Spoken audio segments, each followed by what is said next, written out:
This episode is brought to you by Progressive Insurance. Do you ever think about switching insurance companies to see if you could save some cash?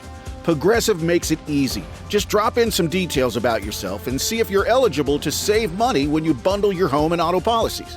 The process only takes minutes, and it could mean hundreds more in your pocket. Visit Progressive.com after this episode to see if you could save. Progressive Casualty Insurance Company and Affiliates. Potential savings will vary. Not available in all states. AI is incredible. It can teach you how to fry an egg and even write a poem, pirate style. Yarr! But it knows nothing about your work. Slackbot is different. It doesn't just know the facts. It knows your schedule. It can turn a brainstorm into a brief. And it doesn't need to be taught. Because Slackbot isn't just another AI. It's AI that knows your work as well as you do. Visit slack.com/meet Slackbot to learn more. Okay, right here. It says right here in this account we have $401,000. Jackpot. Nope. That says you have a 401k account. If you liquidate that right now, you'll have, maybe $5,000. So what happened to the other $396,000? What is wrong with the two of you?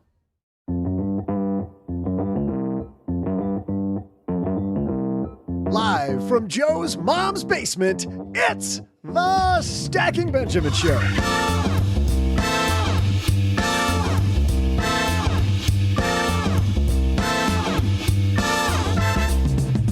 I'm Joe's mom's neighbor, Doug, and how should you place your investments? No, I don't mean what investments should you have. I mean, what types of accounts should you use for each investment you have? Today, to help us talk tax shelters and your financial plan, we welcome the Director of Personal Finance and Retirement Planning for Morningstar, Christine Benz. And a woman who dreams about tax shelters from Afford Anything, Paula Pant. And a guy who's always hoping the tax shelter doesn't wag the investment dog, our own resident CFP, OG. But that's not all. Halfway through today's discussion, we'll take a quick break to see if Paula Pant can claim a share of first place in our trivia challenge. Wait, is this script correct, Paula? Are you kidding me, Paula? Top of our trivia challenge? My voice can't get any higher than this. Yes, it appears that is a very real possibility. But now, let's introduce a guy who's never sheltering you from your ability to be the best shelterer you can be. It's Joe Saul-Sehy. I'm fairly certain Doug is shelterer. Yeah. Yes. Sheltering on top of and in place. And Shelters. And yeah. Hey, everybody. Welcome to Sheltering Friday. I'm Joe Saul-Sehy. Average Joe Money on Twitter, and I'm super excited to announce our gang we have here today. We will introduce our guest of honor last, but let's start with the man across the card table from me, Mr. OG's here. How are you, my friend? I don't know how it could end. How are you? Fantastico. Thank you so much for asking. And you, Joe, how are you today? I'm having a very pleasant day. Wonderful. Thank you very much. So great. Great to hear. Let's talk to the woman on the East Coast who is always having a great day, I think. Watching cranes go down. That was pretty horrible. Paula was recently, for people who don't know, she was on this show that's been around forever called Inside Edition. Did Inside Edition call you, Paula? They did. They left me. I looked at my phone and I saw a text message and it was like, "Hi, my name is so-and-so. I'm a producer at Inside Edition." I don't know why, but it never occurred to me to wonder how they had my phone number. Right. I didn't even think about that until days later. I was like, wait a second. How does Inside Edition have my Paula, the cell producers phone? at Inside Edition have been waiting years to call you. They've been hoping. I was going to be involved in a true crime at some point. Well, for people that don't know, there was a crane on top of a building that was being built, and there was a fire, and then part of the crane went down. It was a horrible video. Right. When did you notice the, normally you'd say the smoking gun, but in this case, the smoking crane. The smoking crane, right. So it was, I was in my kitchen, which you can, for the audience watching on YouTube, is literally this room that I'm in right now. Right now, yes, I was there. I was. I think it's also. Isn't that also? Wait a minute. Isn't that, just to clarify? Isn't that also your dining room?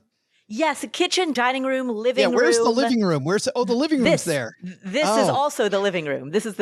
I live in 600 square feet and it costs $4,400 a month. Welcome to New York. I feel like that Mike Birbiglia. Have you heard the Mike Birbiglia joke where he talks about how his New York apartment's really spacious? He's got room for his mattress, a pencil, and like a cup of water. Exactly. So I was in my kitchen / living room / office making a cup of coffee. It was just after 7:30 in the morning.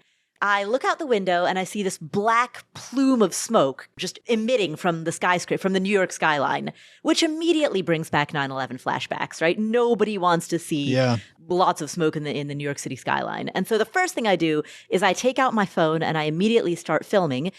And within 40 seconds, I catch the moment that the crane collapsed. And apparently, I was one of only a small number of people, probably 3, 4, 5 people, who actually got the moment of the crane collapse. And so that video ended up getting used by the New York Times, the Wall Street Journal, NPR, Fox. So it ended up kind of getting disseminated across all sorts of news agencies. And then Inside Edition contacted me. They wanted to interview me about like, how did you feel about the crane fire? And I was like, how did you feel about the crane fire? And the best part was the chyron, which is the thing at the lower third of the screen. The little chyron said, Paula Pant shot crane video. And there's the tombstone. That's how you want to be remembered. That is my legacy. 10 years of building an online brand, and I'm known as shot crane video. And isn't it funny? I didn't ask you about the New York Times or any of those other places. I'm like, you were on Inside Edition? Right, yeah. Right. And the woman wondering when the heck we're getting to the actual topic is here from Morningstar. Christine Benz joins us. How are you? Good to see you all. Have you ever shot any crane burning video? I have not shot any action video whatsoever, except for just family home videos. But well, thanks for being on the show then, Christine. This is all done. If you haven't shot a crane burning video, I don't think you can be on the show. I got nothing. See you, bye. She's like, is he kidding? What's happening right now? I got my out. But Christine, you wrote a great piece that we're going to reference in our show notes page. People want to follow along. You won't have to understand what we're talking about. We'll have it in our show notes at stackingbenjamins.com. But you wrote this piece about taxable accounts, and we're going to get into it in a second. But before we get to that, I think we should probably explain to you the rules of the road, if that's okay. Absolutely. All right, hold on just a second. Here we go. In business, there is no room for guesswork. Every shipment matters. Every deadline counts. And when you're trying to keep operations running smoothly, the last thing you need is uncertainty. That's why reliability is at the core of USPS Ground Advantage. From the moment your package is first scanned in, it moves through a secure nationwide network, aiding in a timely and accurate delivery. You get near real-time tracking so you can keep up with your shipments. And with affordable upfront pricing, there are no hidden fees or surprise surcharges to throw off your cost sheets. It all adds up to predictable deliveries you can depend on, because knowing your logistics are handled lets you focus on everything else, your customers, your team, and the future you're building. Visit USPS.com/Ground Advantage to start shipping with confidence. USPS Ground Advantage. We mean business. I had a breakfast mentoring meeting yesterday with a young woman who was just amazing. She is graduating from college with a degree in wealth management, and she reached out hoping for some pointers. And listen, if somebody's in Texarkana and wants to go into this beautiful field of personal finance and helping people get their money together, that is incredible. But even more incredible is how she reached out, how she was trying to network. And I was having a discussion that finding the right person and avoiding the wrong person for a role, that's what can make or break an organization. And we just don't see that many qualified people. So how do you find them? Well, Indeed Sponsored Jobs is a boost whenever you need to find quality talent. If you're hiring, Indeed is all you need. You can stop struggling to get your job post even seen on other sites. You'll match with quality candidates with Indeed's sponsored jobs. Get matched with and hire quality candidates who can drive the results you need. Reach candidates who meet your specific criteria like skills, certifications, or location. It drives me crazy when I'm matched with all kinds of people who aren't a fit. I don't have that kind of time. People are finding quality hires on Indeed right now. In the minute I've been talking to you, companies like yours made 27 hires on Indeed, according to Indeed data worldwide. Sponsored jobs posted directly on Indeed are 95% more likely to report a hire than non-sponsored jobs. Spend less time searching and more time actually interviewing candidates who check all the boxes. Less stress, less time, more results. When you need the right person to cut through the chaos, this is a job for Indeed sponsored job. And here's what's cool, Stackers. You're going to get $75 in sponsored job credit to help get your job the premium status it deserves at Indeed.com/podcast. Just go to Indeed.com/podcast right now and support Stacking Benjamins by saying you heard about Indeed right here at Stacking Benjamins. Indeed.com/podcast. Terms and conditions apply. Hiring, do it the right way with Indeed. All right, Christine, you all clear with all that? Absolutely. Ready to go. All right. We've got Christine Benz, Paula Pant, OG neighbor Doug. So let's get rolling.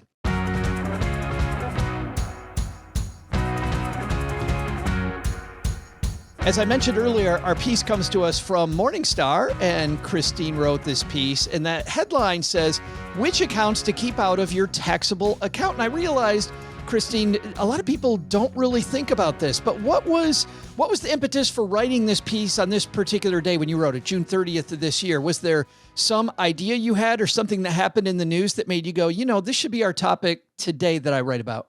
Well, one issue that has come up again and again over the past several years is that Morningstar, where I work, has a lot of information about mutual funds.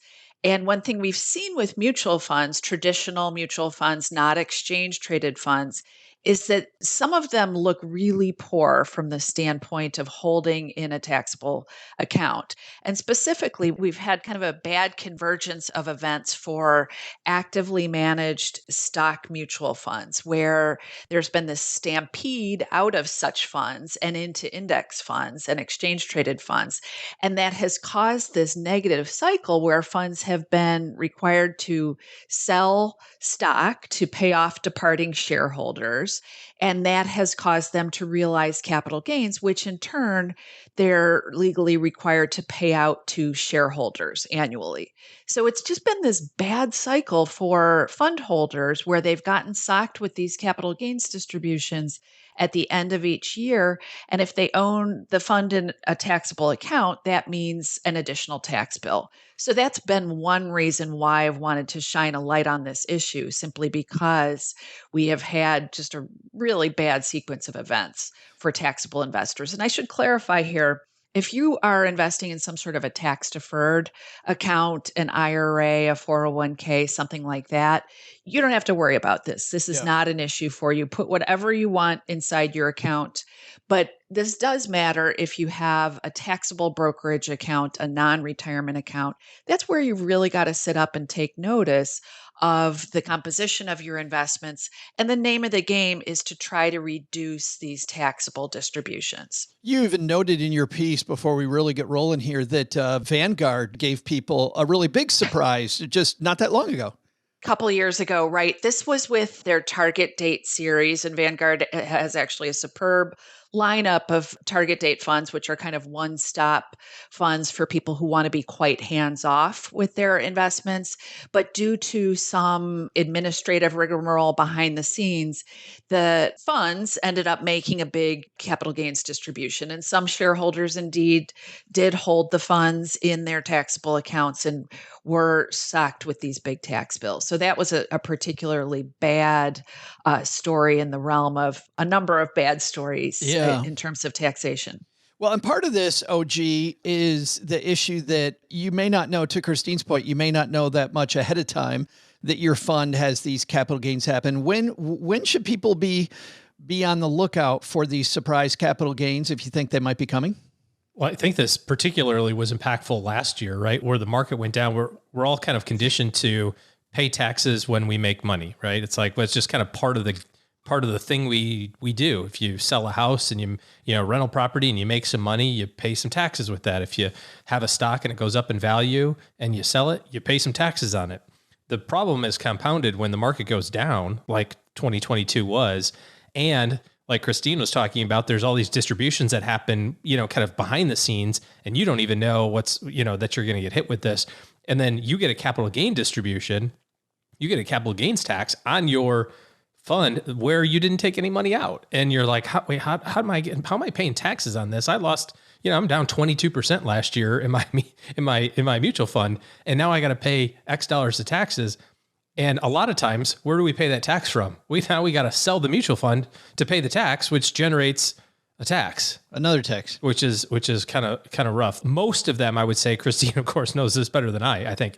But most mutual funds distribute their capital gains stuff toward the end of the year. So think, Thanksgiving time or points thereafter. And many fund companies will kind of sort of telegraph it a little bit, send out some notification, and I don't know that they're super open and public about it. You can dig for it maybe around Halloween time or points thereafter where they say, hey, we don't know exactly how this is going to turn out, but we're pretty sure this is what it's going to look like on such and such a day. And so you've got a little bit of time to prepare if for whatever reason there's a pretty big gain coming.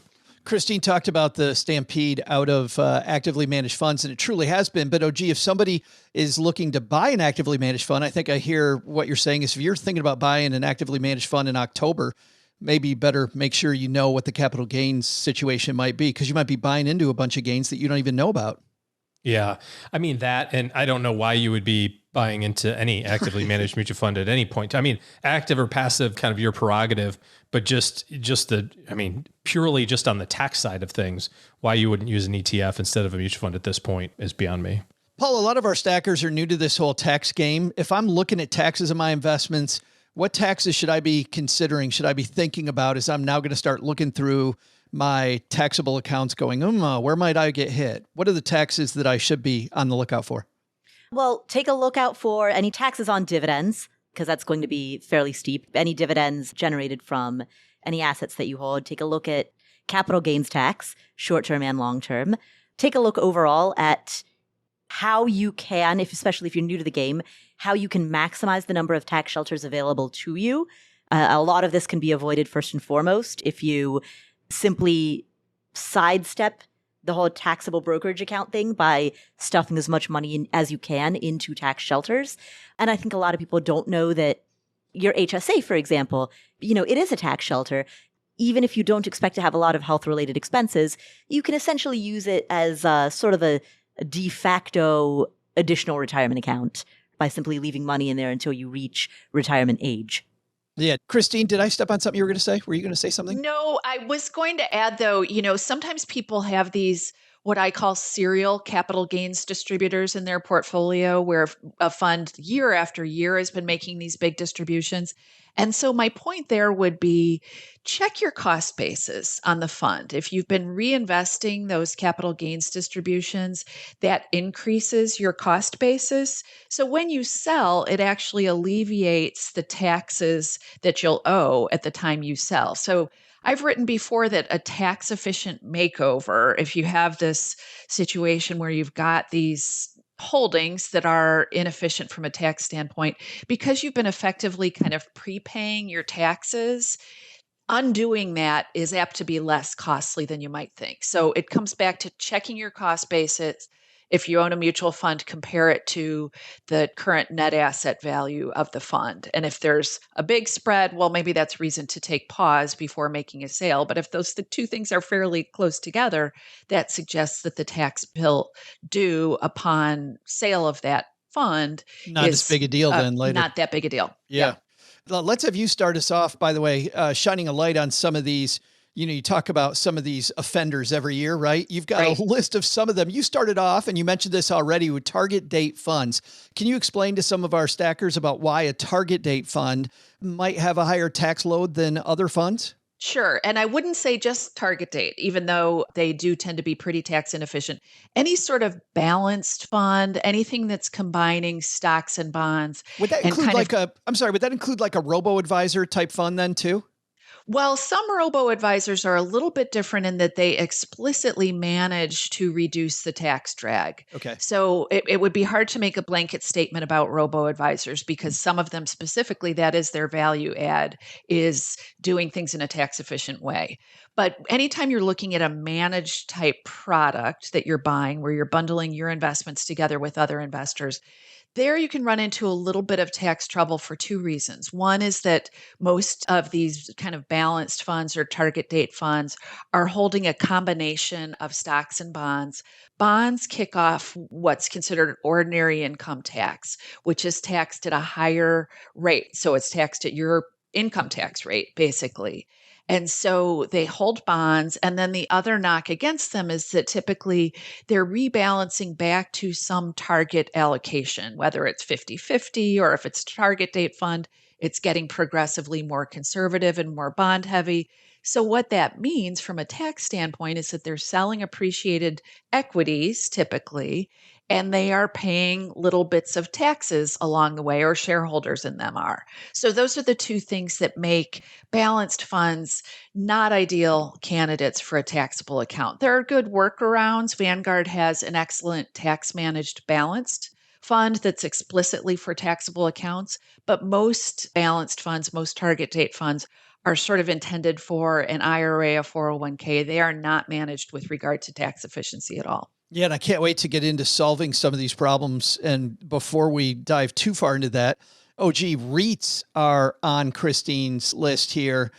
Talk about REITs, OG. If that doesn't fit in a taxable account, where does it fit? A lot of them are required to distribute a substantial portion of their earnings every year in the form of dividends, which is odd because also a lot of them don't actually make enough money to pay dividends. So they're kind of sort of turning your money into another way to tax you on your own money as they return it to you. But if you're going to have real estate and you're not going to own the property itself, I actually think dividends are not the world's ending place to get income. I mean, out of all the hierarchy, I think probably, Christine, you wrote about this. The worst place is ordinary income, right? Interest income and that sort of thing. Dividends, you can have some flexibility with, but in REITs in particular, the income is generally not going to be qualified. So there's different types of dividends, and how the dividends are paid and by what company the dividends are paid are going to change the tax status also for it. So you're getting a lot of income, a lot of dollars automatically taxed at your dividend tax rate, which can be 0, but probably is closer to 15 and maybe for some of us 20 or 23. So again, any place that you can, I think the overarching theme here is any place that you can hold on to that money and then be in charge of when you decide to have the tax bill paid is going to be better for you versus, having the fund company or the investment decide for you every December. That's a good argument, I think, for holding. If you have some sort of high dividend paying investment, or maybe you own a basket of stocks that pay dividends, the problem from a tax standpoint is that you don't have control, right? You are getting those dividend payments in which you owe taxes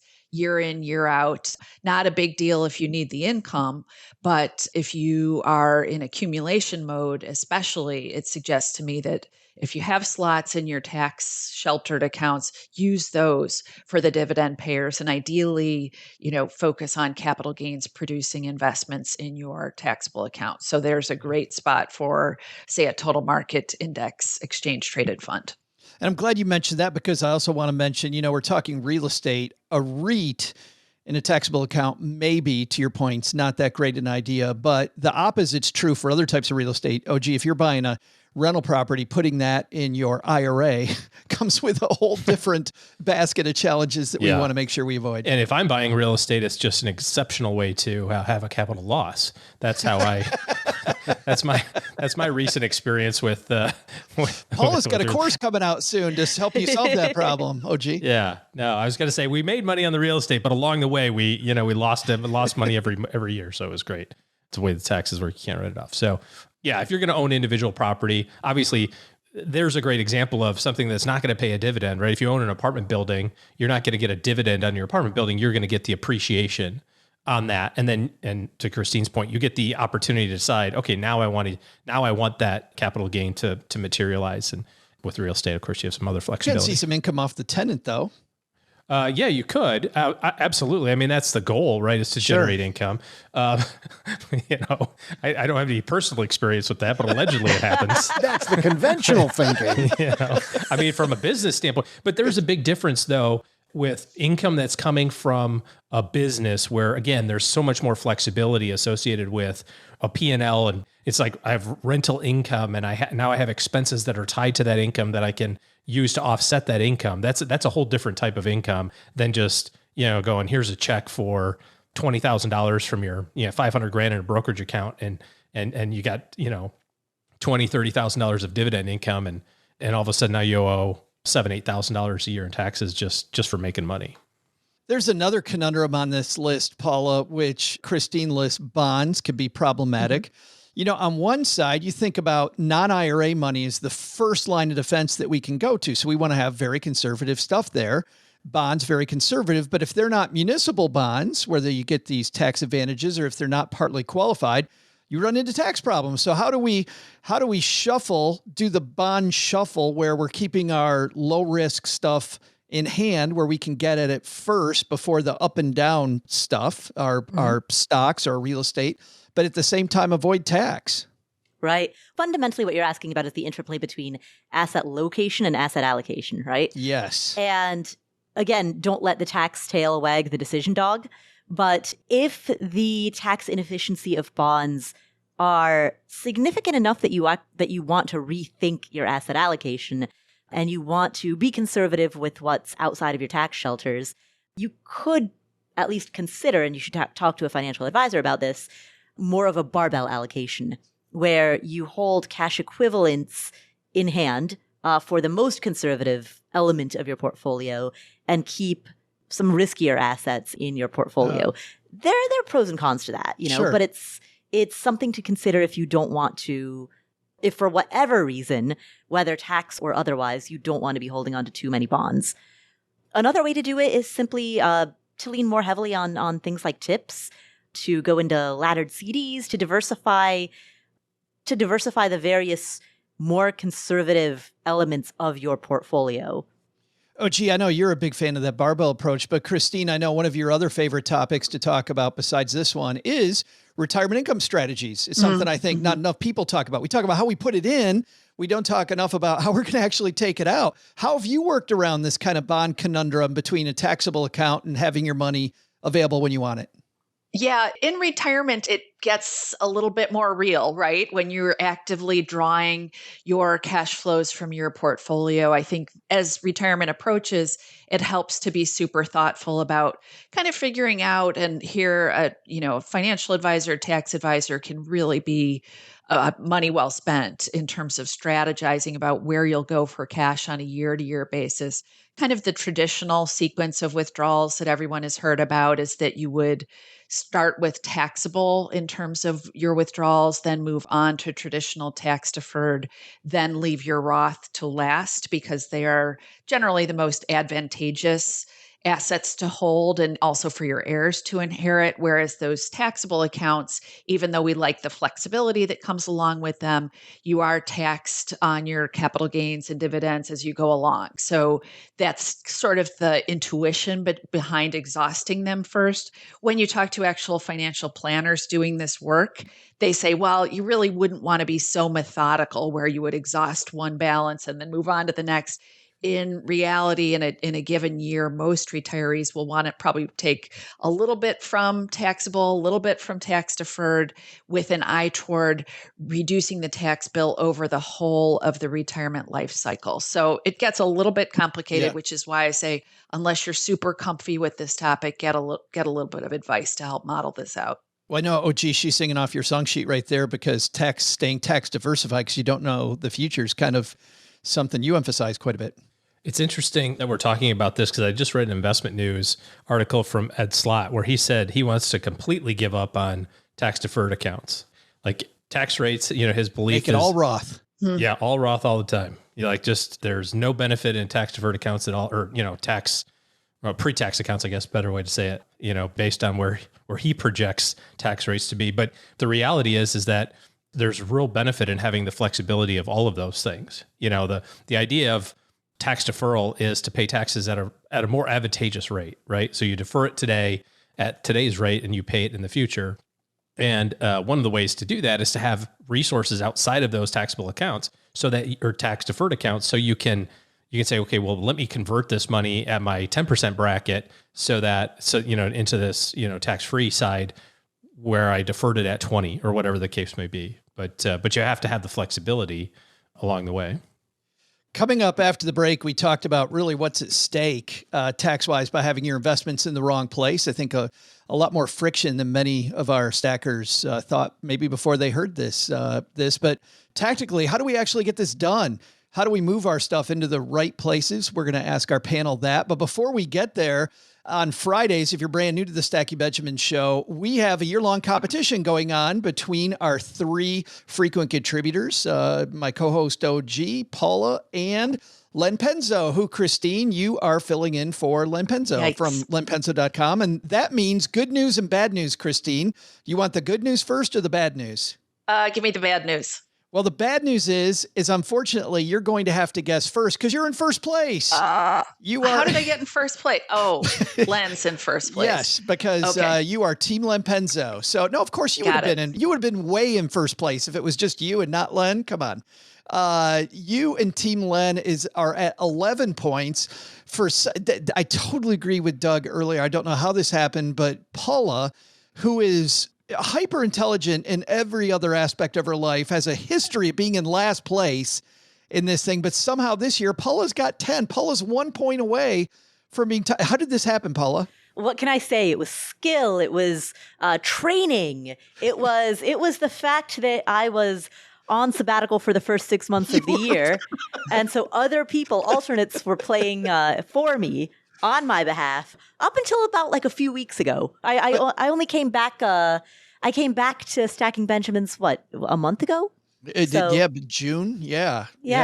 So exactly, I came back off of my sabbatical a month ago. So I haven't had time to blow my lead yet. She just won last week. But I think you've built it because OG is at 7. Right? You and OG were tied when you came back, and now. So Len has 11, Paula has 10, OG has 7. So to see whether Christine's going to help Len build the lead, Paula's going to pull into a tie for first, or OG's going to decide it's go time. It's coming on the third quarter of the year. We need a trivia question. So Doug, what do we got this week, man? Hey there, stackers. I'm Joe's mom's neighbor, Doug, and today we're talking tax shelters. So let's chat about one place where the taxes sometimes get really confusing. Real estate. Airbnb is turning 15 years old today. I remember the first time I used Airbnb. Well, it wasn't so much an Airbnb as it was me falling asleep at a stranger's house at 2 a.m. Well, actually, it wasn't so much me sleeping over as it was stumbling home after a great night at the Sizzler and crashing through the back door of some random house after too many of those super potent cocktails they serve down there. God, what was it? It was, it's the one where it's named after like a famous person, not Arnold Palmer, Shirley Temple. It was, God, I was just pumped full of Shirley Temples that night. Woo! Couple of those and I am lit up. Well, let's just say this guy might have caused a big misunderstanding by sleeping in the wrong bed that night. So I handed the family a few bucks on the way out the door. Now, honestly, how does my story differ from most of your stays at an Airbnb? But back to today's question. Airbnb was actually named because of the air mattress the founders put up for rent on their living room floor. What might have been called heaven back then for the average Airbnb user looking for a cheap roof over their heads would now just be another one-star review. Back in that first year of business, Airbnb bookings paired about 400 guests with lodging for the night. By Airbnb's 10th birthday in 2018, on average, and this is my question, I know you've all been tracking along really well so far, by Airbnb's 10th birthday in 2018, on average, how many seconds did it take Airbnb to lock in 400 bookings? I'll be back right after I write another apology note to that family. Just talking about it again reminds me of what I did to their bathroom. That's so bad. All right, let's. I don't even want to ask. Let's do the happy birthday Airbnb. Paula, when's the last time you stayed at an Airbnb? Ooh, right around graduation. So that would have been May. In May. Yeah. Yeah. On our trip to Spain, we Airbnb'd it. Christine, big on Airbnb? You know, I haven't been to date, although I will say we are doing a related property management scheme for a month in February of this year. But not big on Airbnb. It sounds underhanded. You got some scheme. You got some gig you're working in Atlantic City? What are you doing? It does sound shifty, Christine. Just renting a place in a warm spot for the month of February for these Chicagoans. So yes. And true story, OG stays at Airbnbs as long as they're called the Four Seasons. Yes. Absolutely. We could also slum it with the Ritz-Carlton. Right. If necessary. We hate to put our guest on the spot first, but you get first crack at this, Christine, which I guess is the good news. How many seconds does it take Airbnb to lock in 400, what do we call them? Lodging stays or bookings? Reservations. Yeah. 400 bookings. How many seconds? I'm going to say 20 seconds. 20 seconds she locks in. So Paula, what do you think of that? Okay. The nature of the question, by virtue of phrasing it as seconds, it creates the impression that the answer must be under 60. Otherwise, the question would have been phrased as minutes. Unless you're trying to pull a fast one, and the answer is actually like, what? You know, What did we do that to you? 2,000 seconds, Us? right? But I'm going to assume that you're not that clever. Ouch. Or that you're not that schemy. You're not that schemy. Clever was right. And the fact that you have phrased it as seconds indicates that the answer is less than 60. I'm going to go with 45. 45 seconds. All right, OG. We've got 20 seconds. We got 45. What are you thinking? This is 2018. Yeah, I got to take the under. I'm thinking that they have to have some, I mean, I don't even know, 1 million bookings a year, maybe? Is that a lot? I don't even know. At 500,000 bookings a year, how many seconds are in a minute? 3,600, right? So if it was Wait, what? What? Is that why time There are feels so slow 3,600 to me? seconds in a minute. Oh no, 60 seconds in a minute. That's 3,600 seconds in an hour. Oh, thank you for that, Paula. That totally changes my math. Anyways, I'm going to just take the under. I think Airbnb was cranking it. So I'll take everything south of 19 seconds, 19.99 and under. 19.99 and I should under. probably statistically take the over because there's infinitely more seconds over 46 as there are under 20. But alas, I will take 19. Screw it. All right, Christine's got 20. OG caps her off at the kneecaps at 19.9. And Paula's got 45. We'd love to tell you who's right, but we're going to wait just a second while you guys all come up with your own answer, stackers. We'll be right back. This episode is brought to you by Progressive Insurance. Do you ever think about switching insurance companies to see if you could save some cash? Progressive makes it easy. Just drop in some details about yourself and see if you're eligible to save money when you bundle your home and auto policies. The process only takes minutes, and it could mean hundreds more in your pocket. Visit Progressive.com after this episode to see if you could save. Progressive Casualty Insurance Company and Affiliates. Potential savings will vary. Not available in all states. You didn't start a business just to keep the lights on. You're here to sell more today than yesterday. You're here to win. Lucky for you, Shopify built the best converting checkout on the planet. Like the just one tapping, ridiculously fast acting, sky-high sales stacking, champion of checkouts. That's the good stuff right there. So if your business is in it to win it, win with Shopify.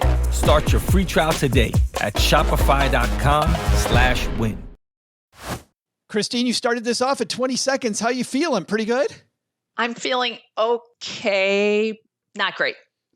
Why is that? Because OG took the under at 19.9? Pretty much, yeah. That is the problem Len runs into every week, Christine, when you got to go first. That's the bad news about being in first place. OG at 19.9, feeling good? No.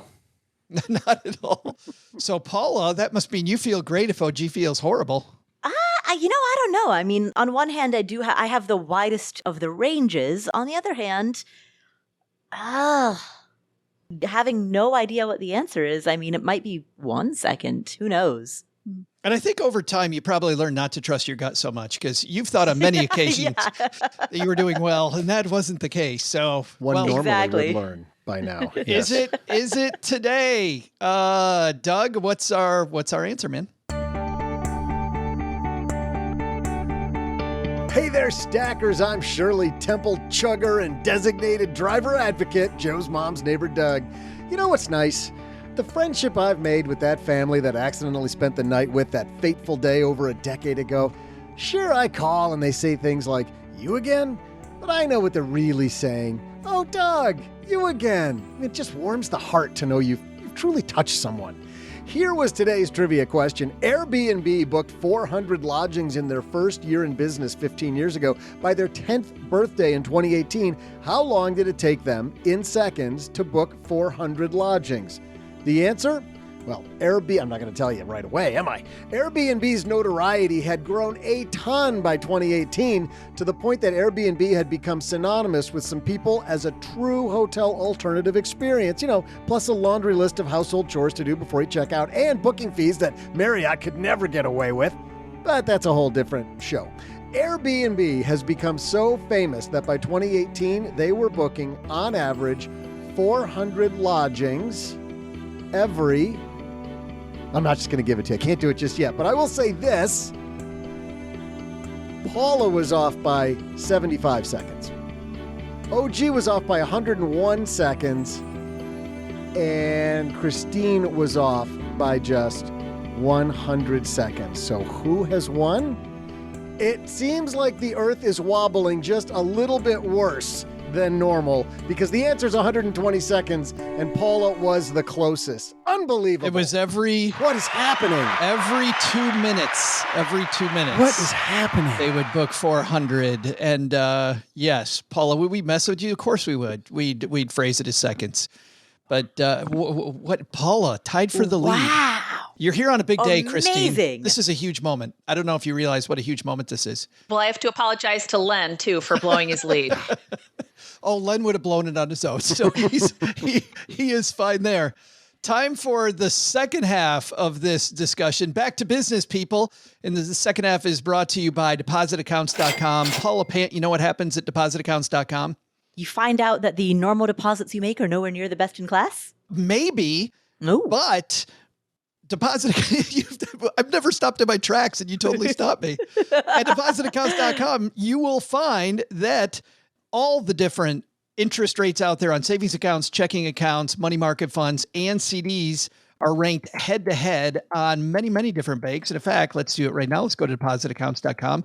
And on the day we're recording this, which is just over a week before you hear it, top 1% of all savings accounts on 275,000 different rates. Top 1% paying 4.59 savings accounts. National average 0.43 if you look at all of them. CD rates 1% average 5.49%. National average only 3.61. If we look at money markets today, top 1% 4.47. National average 0.72. These would have changed by the time you heard it. So go to depositaccounts.com and check out comparisons of over 11,000 banks and credit unions all for free. All right, let's dive into the second half here. Paula, it seems to me, based on this discussion that we're having, that you could look at all the different types of accounts you have then and go, okay, I'm going to put this one in my IRA. I'm going to leave this one out of my IRA. I'm going to put this one in my IRA. I'm going to leave this one out. You could redistribute and almost like redo your asset allocation just based on taxes. Is there any downside of that? Couple of downsides. One is that depending on how you track your asset allocation and how you track your rebalancing, it might just make rebalancing a little bit more complicated. The other is if you and a spouse have a combined asset allocation between y'all's portfolios, that could also make things even more complicated because now you've got two different sets of humans with different accounts to track. You might have stuffed all of your high dividend paying assets and your REITs and your bond funds into these accounts over here. And then you've put more tax efficient assets into these accounts over there. And it's as a managerial practice, it can just be a little bit harder to see everything in one dashboard and figure out how you're doing and rebalance accordingly. And then if you were to get divorced, then it would really be like a cluster F of all right, what are we doing here?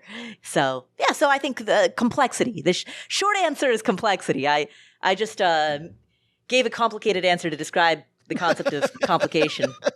But sometimes, Christine, this could make it less complicated because I think what it spurs, if you do it this way, it can spur this great conversation around which investment am I going to touch first, right? Which I think for, your retirement income scenarios is a great conversation to have. Well, absolutely. But, a key point I would make on this front is that if you're looking at this and you're listening to us and you think, well, I should do some repositioning to make my taxable account more tax efficient, I think it's really important to remember that you're kind of paying attention to two sets of tax bills. So you have that annual tax bill related to your investments. And if your investments are tax unfriendly, that will mean that you might have these serial capital gains distributors that we talked about, or you maybe have a REIT fund inside a taxable account. They're kicking off distributions. You want to fix that. Well, the problem is if those investments have appreciated in value since you purchased them, that selling them to address this tax inefficiency could itself trigger a tax bill. So that, I think, is a crucial consideration as you embark on any repositioning. And then, of course, as you said, Joe, you'd want to think about your ultimate use of the funds.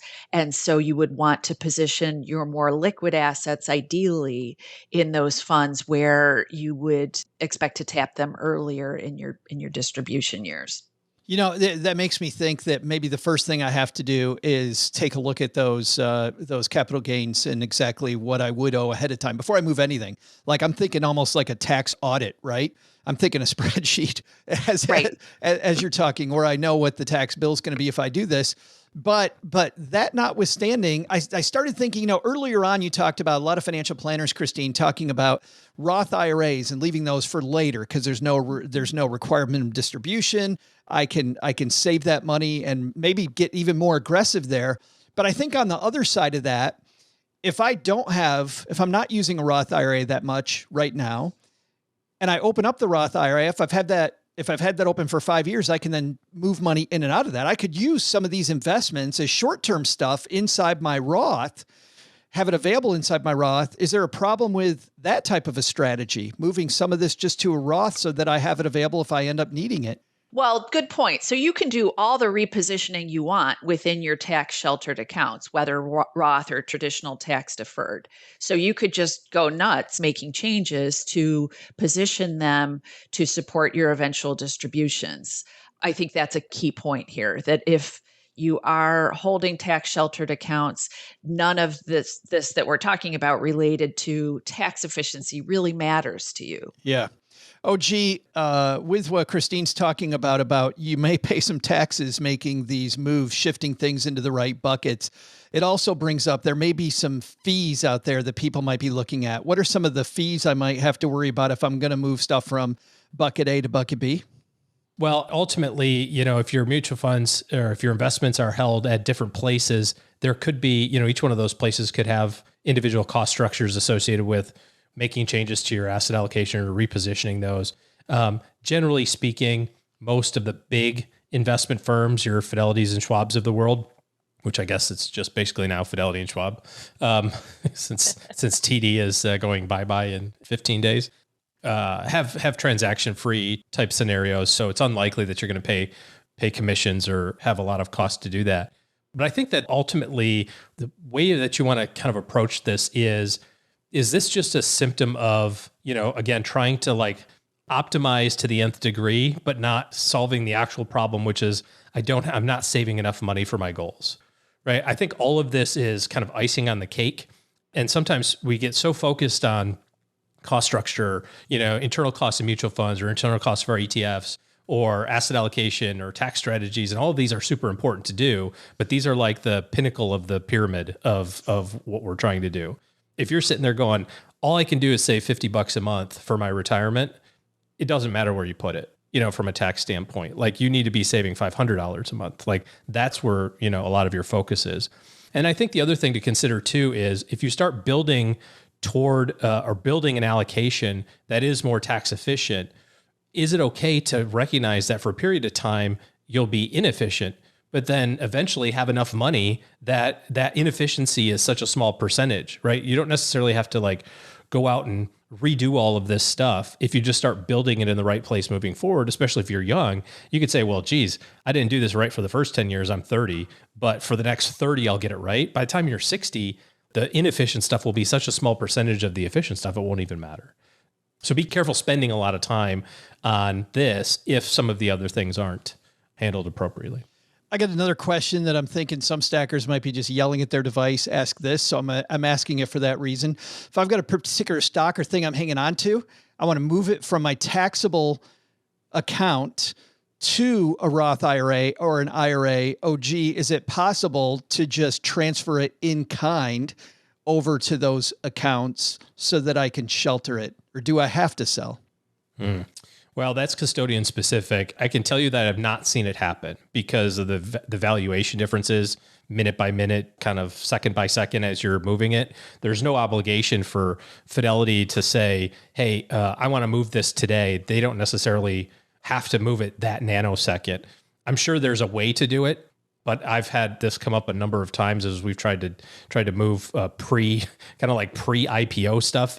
Pull the Peter Thiel deal, right, where you're trying to get all of your pre-IPO stock into your Roth, and we've had some pretty good resistance with the major firms. So, Christine, maybe you have a better answer for this. Have you seen it been able to work? I think sometimes it can work. The context I've seen it in is in the context of people who are retired over age 73 now and subject to required minimum distributions, where they've met their RMD but wanted to hang on to the stock.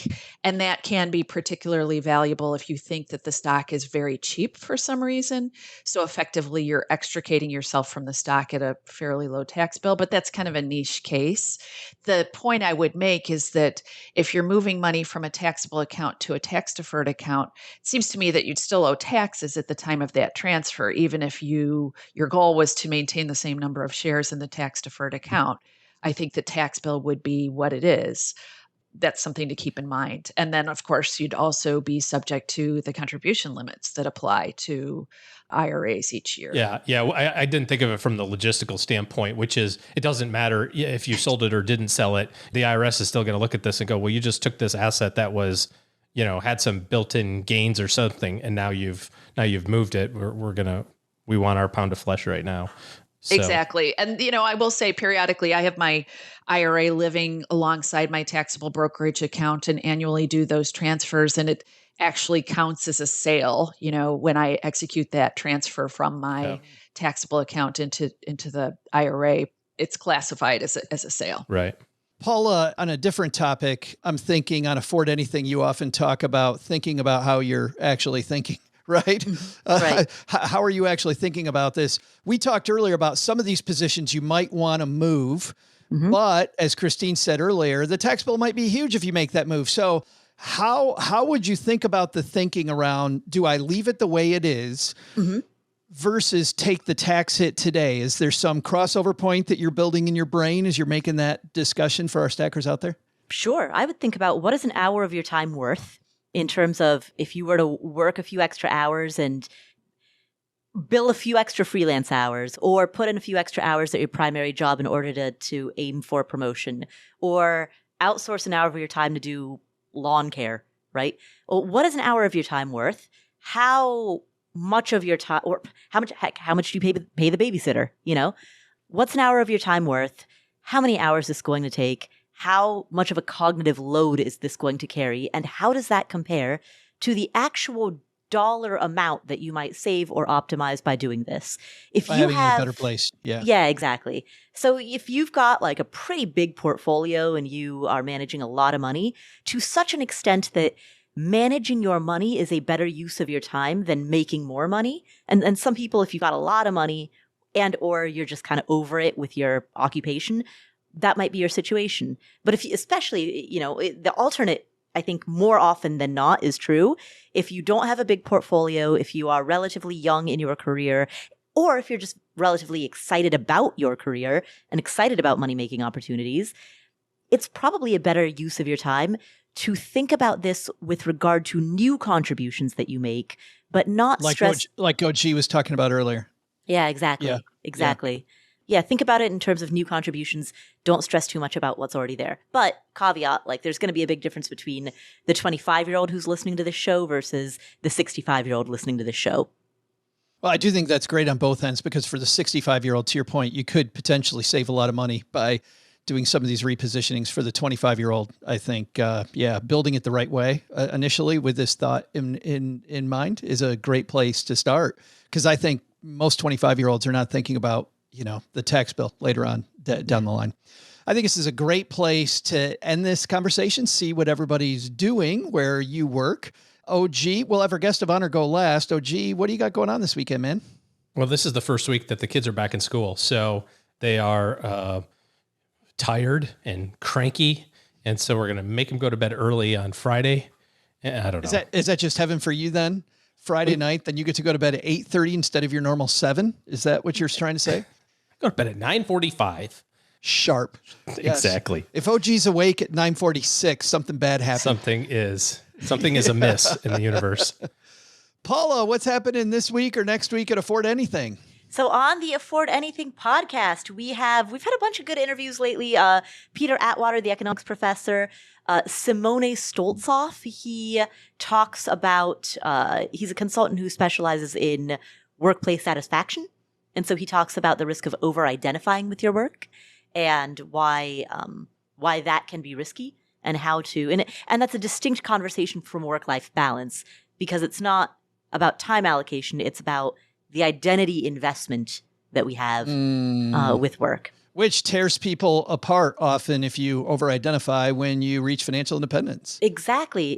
So if you retire, if you get laid off, if you are an athlete and you suffer an injury, if a major disruptor upends your industry, over-identifying with your work can leave you emotionally vulnerable when your industry is then disrupted. If you're a personal finance podcaster, you didn't say that one. Right. And then suddenly there's no more podcasts. And so what do you do? Suddenly AI is completely taken over. It's completely taken over. Exactly. And that's at the Afford Anything podcast. That sounds really, really cool. Yes. That's great. We're also pushing heavy into YouTube. So our show is going to be on YouTube now. You can actually watch the podcast. And if you're watching this on YouTube, then go over and subscribe to Afford Anything. Absolutely.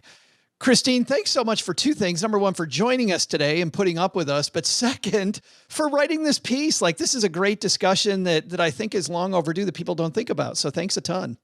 Well, thank you all so much for all of the great insights and for inviting me to come on today. I've really enjoyed it. Well, what's happening at Morningstar? I'm sure there's nothing at all going on. Never anything going on. A couple of things on our podcast, the Long View that we do for Morningstar, and both Paula and Joe have been guests on the Long View.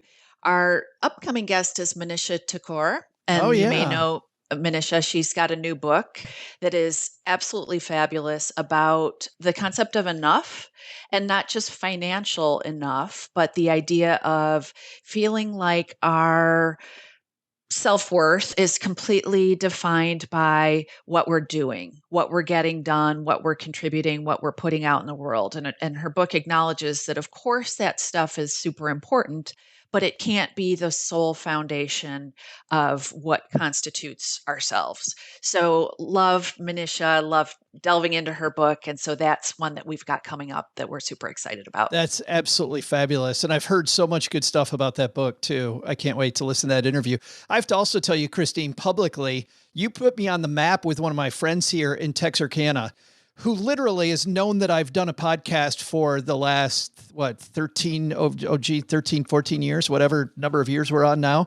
And his name's Sean. And Sean, he's like, you were on the Morningstar podcast. Like all of a sudden my little Joe all of a sudden had an identity because I knew Christine Benz. So thank you for putting me on the map. Well, say hello to Sean for me. Sean, I absolutely will. Well, thanks to all of you for hanging out with us today. I hope you got a lot out of the discussion. Again, we'll have links to the work Christine's doing, especially this one, and the Longview podcast on our show notes page at Stacking Benjamins. We'll have Paula's amazing Afford Anything podcast, as well as your YouTube page on our show notes page.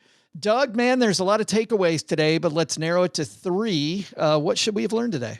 Well, Joe, first, take some advice from our panel and Christine's piece we used as inspiration for today's chat. Don't just think about which investments you use, but what tax shelters each investment is in to truly create an excellent plan. Second, this is probably a great place to make lots of decisions and check out the tax and fee bill before moving anything. And checking with your tax advisor first, that's an even better approach. But the big lesson? Apparently, my idea of using my bedroom closet as a spacious Airbnb rental might not be up to Airbnb's current standards. Hey, Airbnb, what happened to your love of air mattresses? Let's go back to the golden era of house sharing, can we? Thanks to Christine Benz for joining us today. You'll find Christine's column at Morningstar.com. We'll also include links in our show notes, including Christine's piece that we talked about today on our show notes page at StackingBenjamins.com. Thanks to Paula Pant for hanging out with us today. You'll find her fabulous podcast, Afford Anything, wherever finer podcasts are found. And thanks also to OG for joining us today. Looking for good financial planning help?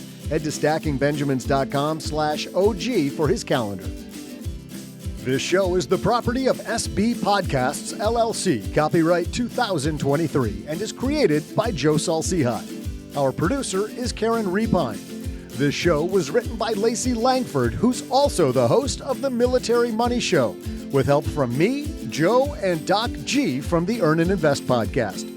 Kevin Bailey helps us take a deeper dive into all the topics covered on each episode in our newsletter called The 201. You'll find the 411 on all things money at The 201. Just visit stackingbenjamins.com/201. Tina Eichenberg makes the video version of this show.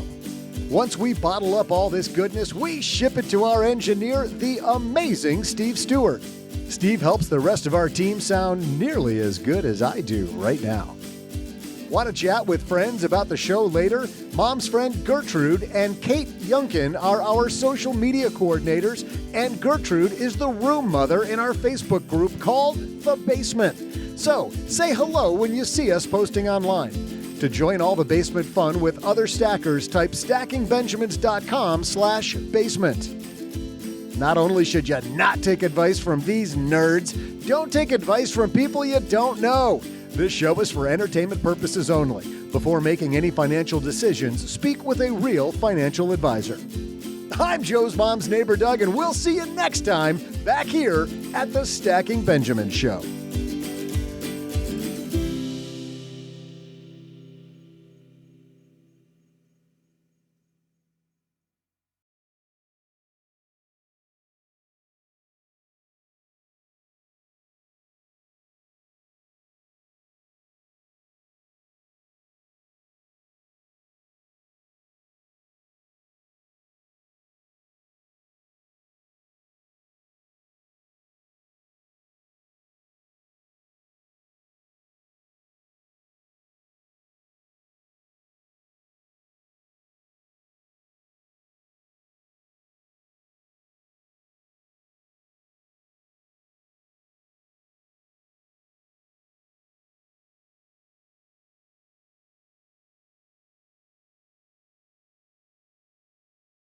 I know that as of this recording, the strike is still going on in Hollywood.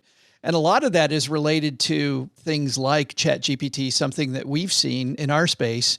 And I'm wondering, Christine or Paula, if you guys have had any run-ins yet with AI that didn't go quite the way that you thought maybe they should have? Run-ins with AI? Not yet. No. To beat up a chatbot. Well, let me give you an example. Let me give you my example. And I'm going to quote because I actually This one got me so much that I had to record it because sometimes I'll use ChatGPT to come up with a better title for our episodes. And I don't know, Paula or Christine, if you guys do that, but I'll say, hey, I want this title. So here's what I said. This was a recent attempt. I said, we need a better podcast episode title than Don't Overthink Your Student Loan Repayment Strategy, which is all I could come up with, right? We had a great episode on student loans and the fact that interest is going to start again in September, and now you're going to start paying in October. So I wanted something that just give me something more useful and clickable, just very quick. ChatGPT said, crush your student debt with these proven repayment hacks. And I personally don't like the word hacks. It just drives me crazy, right? But for people not watching us, Paula just made the same face that I was thinking. I'm like, that's a little too cheesy for me. So I said, can you give me one not using the word hacks? And ChatGPT said, mastering student loan repayment, top strategies for financial freedom. Now, the thing that I've seen about ChatGPT, whenever I ask it for a title, there's a colon in every damn one of them. I've noticed that too. Like it always is first half, colon, second half. Like ChatGPT has a style. And so I said, can you give me one without a colon or a semicolon? And ChatGPT says, student loan repayment unleashed, expert tips for financial success. So then I've learned over time, by the way, and for people who haven't used ChatGPT, Cheryl used it just a couple of weeks ago on a thing just for the first time. I was walking her through. She's like, this is amazing. You can literally just talk to it using your regular voice and it will talk back. So I just wrote, that has a colon. ChatGPT said, apologies for that oversight. Here's another suggestion without a colon. Unlocking financial freedom, a guide to student loan repayment. And I wrote, isn't this colon sign a colon? And ChatGPT answered, you're absolutely right. And I apologize for the confusion. My previous response did include a colon, which contradicts your request. Let me provide another podcast episode title suggestion without using a colon. From student loans to riches, master your repayment journey. And so I wrote, that one also has a colon. Are you messing with me?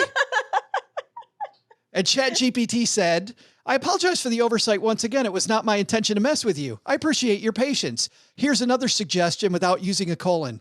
Cracking the student loan repayment code, your path to financial freedom. Oh my gosh.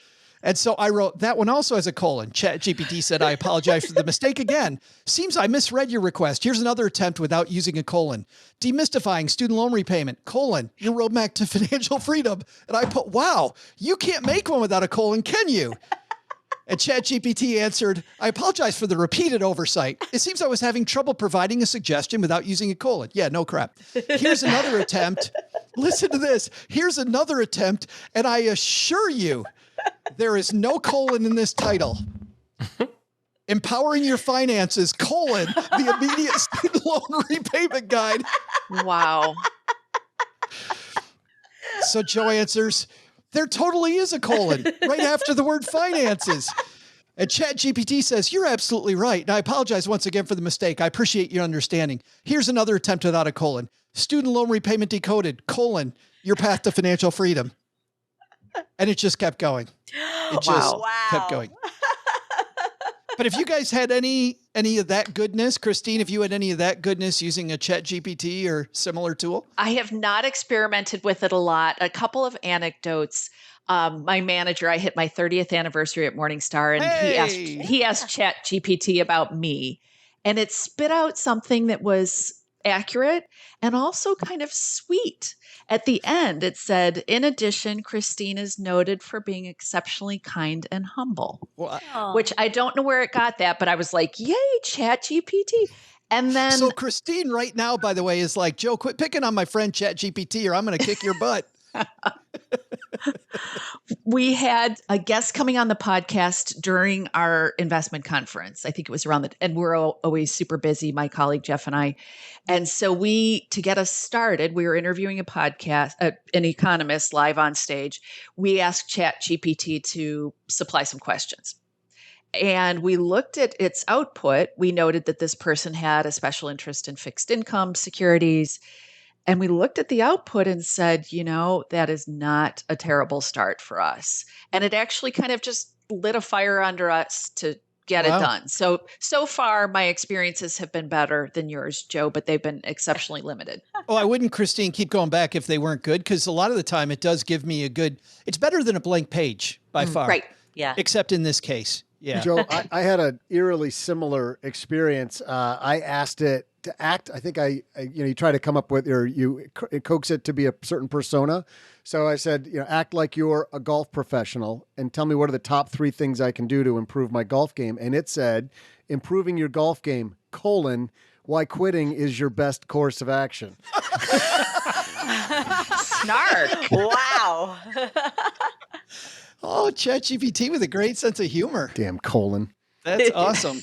Paula, you guys I know have used it at Afford Anything some. Yeah. I would say, though, the thing that's most similar to your colon story, I gave it a block of text, like a draft. Actually, it was about Simone Stoltzoff. I wanted to rewrite the draft of the show notes. I didn't like the bio.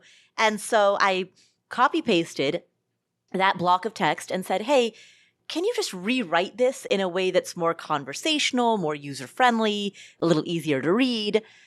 And it was Bard, the ChatGPT competitor. And Bard said, I don't know enough about this individual. And I was like, you don't have to know anything about this individual. Just rewrite what is written here. And Bard was like, I don't know enough about this individual to be able to write about him. And I was like, okay, you don't need any information about this individual.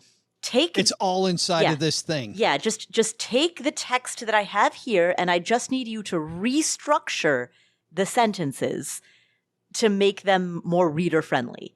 And again, Bard was like, I don't know enough about this person. And I was like, I'm not asking for any information. Just take the sentences and just I'm afraid rewrite. I can't do that, Hal. Yeah. And we went through that over, and we probably went through 5 or 6 iterations of that before Bard finally agreed to rewrite the text. Oh, gee, have you run into anything? Well, I've used it a number of times. I just for giggles jumped on and said, write a podcast title for retirement planning without using a colon. And? Securing your future, retirement planning. It can't do it. It can't do it. And by the way, I'm thinking the reason I wanted to talk about ChatGPT rather than the other obvious discussion point about what happened was being a guy of a certain age. If I would have said I wanted to tell my colon story, that might have gone a whole different way.